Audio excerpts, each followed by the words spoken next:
તો ત્યાં એણે ગણપતિની મૂર્તિ મૂકેલી અને એની બાજુમાં મારો ફોટો મૂકેલો અને તમારી સાથે કોઈ એવા ઇમોશનલ ઇન્સિડન્ટ થયા છે? કલ્પના બહારનો પ્રેમ મળ્યો હોય, કલ્પના બહારના કોલ આવી ગયા કે આ શું થયું? કે એક છોકરો મતલબ આર્મીમાં મતલબ જોઈન થયો, એના ફાધર એક્સપાયર થઈ ગયેલા અને કોઈ પ્રાઇવેટ કંપનીમાં યા કોઈ નાની મોટી જોબ માટે આવેલ. તો એણે મને કીધું કે જોબ જોઈએ, એટલે મેં એને કીધું કે ભાઈ ટેમ્પરરી સોલ્યુશન કરી દઉં એની કરતાં હું તને પરમનન્ટ સોલ્યુશન કરી આપું.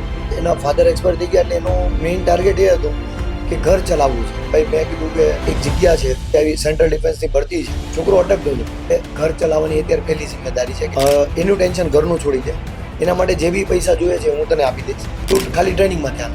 અત્યારે ડિફેન્સની અંદર જ છે ઓલરેડી. તો એ ઘટના થઈ એટલે એ મને એક પ્રાઉડ મુમેન્ટ હતી કે ચાલો વાંધો નહીં. એ કરી પછી મને બીજાના રેફરન્સ થ્રુ ખબર, એમણે મને કીધું કે એ ત્યાં જે મંદિર, તો ત્યાં એણે ગણપતિની મૂર્તિ મૂકેલી અને એની બાજુમાં મારો ફોટો મૂકેલો અને ડેઈલી સવારમાં એ પૂજા કરે. કે કોઈ માણસની લાઈફમાં આપણે એટલા મોટા સન્માનની હોદ્દા ઉપર બેઠા છીએ